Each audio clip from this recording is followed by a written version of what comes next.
இது சாத்தியமா? 2000 ஆண்டுகளுக்கு பிறகும் நடக்கும் இயேசுவின் அற்புதங்கள். இயேசு மரணத்தை வென்று உயிரோடு எழும்பிய அதே இடத்தில் உண்மையான ஆவணப்படுத்தப்பட்ட அற்புதங்கள் இன்றும் நடந்து கொண்டிருக்கின்றன என்று சொன்னால் உங்களால் நம்ப முடிகின்றதா?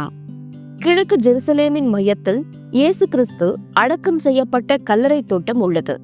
லட்சக்கணக்கானோர் அதனை பார்வையிடுகின்றனர். ஆனால் நம் அறிவிற்கு எட்டாத, எளிதில் புரிந்து கொள்ள முடியாத விதமாய் அதிசயங்கள் பல அங்கு நடைபெற்று வருகின்றன. பார்வையற்ற ருமேனிய மனிதர் ஒருவர் கல்லறை தோட்டத்திற்குள் நுழைந்து வெளியே வந்தவுடன் அதிசயமாய் அவர் பார்வையடைகிறார்.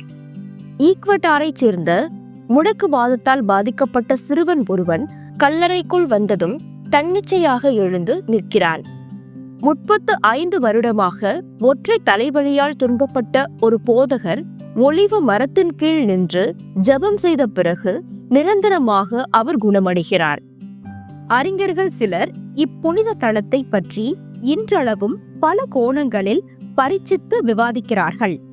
ஆனால் லட்சக்கணக்கான மக்கள் இந்த இடத்தை உயிர்த்தெழுந்த கிறிஸ்துவின் வல்லமையை உணரும் பரிசுத்த நிலம் என நம்புகிறார்கள்.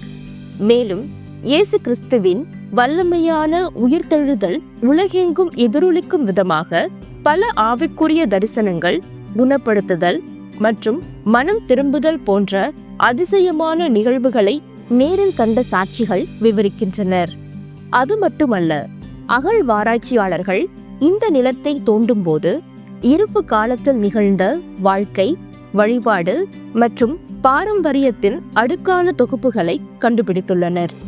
பகிர்ந்து கொள்ளப்பட்ட உணவுகள், செதுக்கிய கல்லறைகள் மற்றும் பல நூற்றாண்டுகளாக கண்டுபிடிக்கப்பட்ட நம்பிக்கையின் சான்றுகள், இவை அனைத்தும் ஒரு மறுக்க முடியாத உண்மையை சுட்டிக்காட்டுகின்றன.